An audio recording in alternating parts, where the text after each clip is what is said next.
quel est le rôle du législateur et quel est le rôle de la banque? Le législateur, et ça c'est pas aux banquiers que je l'apprendrai, on a quand même, en termes législatifs, une armada de textes autour de la loi bancaire. Et aujourd'hui, le système bancaire est très fortement réglementé. Et donc, il y a forcément une intervention de l'État. Simplement, après, il faut que cette intervention de l'État, dans sa réglementation et dans ce qu'il ouvre comme possibilité d'innovation, puisse laisser la place à de l'initiative bancaire. Donc ce n'est pas être l'État qui donne des obligations, c'est bien là-dessus d'ailleurs que repose notre manifeste. Ce n'est pas à l'État de donner des obligations au secteur bancaire, c'est de laisser les possibilités au secteur bancaire de prendre en charge aussi cette question de l'exclusion.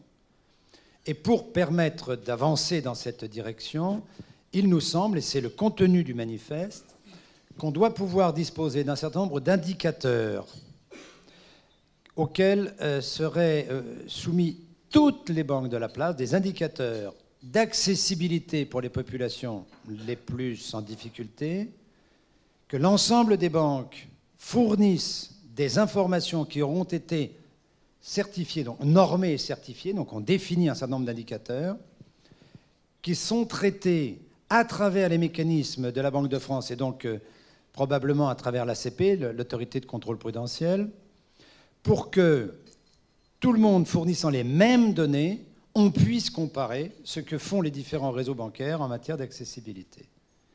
Et pour cela, il faut qu'on puisse disposer d'une autorité indépendante qui travaille les données de la Banque de France pour pouvoir publier des résultats qui seront non pas opposables. Ces résultats, ils sont là, livrés à l'opinion publique.